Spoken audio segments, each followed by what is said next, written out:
آسمان گڑھ قلعہ یا آسمان گڑھ محل حیدرآباد میں واقع ہے۔ اس نام کا لفظی ترجمہ آسمان میں گھر ہے کیونکہ محل ایک پہاڑی کی چوٹی پر واقع ہے۔ حال ہی میں اسے بچوں کے اسکول میں تبدیل کر دیا گیا جسے سینٹ جوزف پبلک اسکول کہا جاتا ہے۔ حیدرآباد کے مضافاتی علاقے ملک پیٹ میں واقع آسمان گڑھ محل ریاست حیدرآباد کے پائے گاہوں سے تعلق رکھنے والے محل تھا۔ محل کو انٹیاج کی جانب سے ورثے کا ڈھانچہ قرار دیا گیا تھا۔ آسمان کا مطلب اسکائی اور گڑھ کا مطلب گھر ہے کیونکہ محل ایک پہاڑی پر بہت اونچا واقع تھا۔ محل نے ایک میوزیم کی میزبانی کی جس میں آثار قدیمہ کے آثار موجود تھے۔ اس کے بعد ایک مختصر مدت کے لیے یتیم خانے میں تبدیل ہو گیا۔ محل کو فی الحال ایک اسکول میں تبدیل کر دیا گیا ہے۔ ملک پیٹ میں ٹی وی ٹاور کے قریب واقع آسمان گڑھ محل کی تعمیر 1885 میں پائیگاہ نوبل سر عثمان جاہ نے کروائی تھی۔ ورثے کے ڈھانچے کے بڑے حصوں کو 2021 میں اسکول کے حکام نے اس سے ملحقہ ڈھانچہ بنانے کے لیے منہدم کر دیا تھا۔ آسمان گڑھ محل ایک پہاڑی پر واقع ہے جس سے ارد گرد کے جنگل کا ایک شاندار نظارہ ملتا ہے جو نظام اور اس کے درباریوں کے لیے شکار کے تحفظ کا کام کرتا تھا۔ نظام اس چھوٹے قلعے سے اس قدر مشہور ہوا کہ اس کا باقاعدہ دورہ ہو گیا۔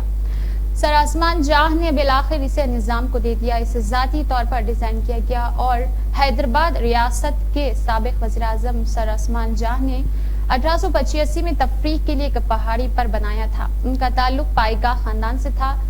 اس نے آسمان کے قریب گھر بنانے کا اپنا خواب پورا کیا۔ یہ خیال کیا جاتا ہے کہ گولکنڈہ قلعہ کی طرف جانے والی عمارت کی تہہ خانے میں ایک سرنگ یعنی زیر زمین راستہ ہے۔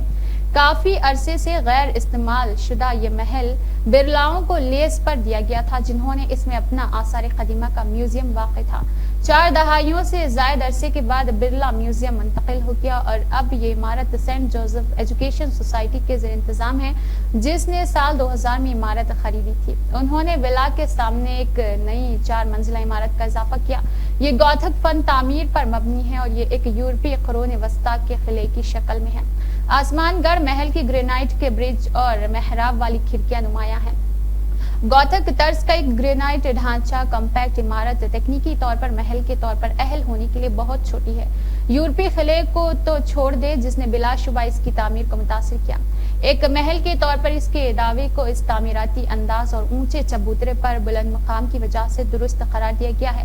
داخلی دروازے تک سادہ سی متوازی سیڑھیوں کا ایک جوڑا پہنچتا ہے جو ایک برآمدے کی طرف جاتا ہے جس میں پتلے کورنتھیائی کالموں سے پینٹ شدہ محرابیں نکلتی ہے۔ پینٹ شدہ محراب کو کھڑکی کے سوراخوں میں دہرایا جاتا ہے اور اس کے علاوہ تعمیراتی عناصر میں سب سے زیادہ نمایاں بھی ہے۔ جب 7ویں نظام میر عثمان علی خان کو محل وراثت میں ملا تو اس نے شاہی دستار پگڑی کی شکل میں ایک منفرد محراب والا گیٹ شامل کیا جسے حیدرآباد کے درباری لباس کا سر کے پوشاک کا حصہ اور ریاست کی علامت تھا۔ نیہا خان کی یہ خاص رپورٹ۔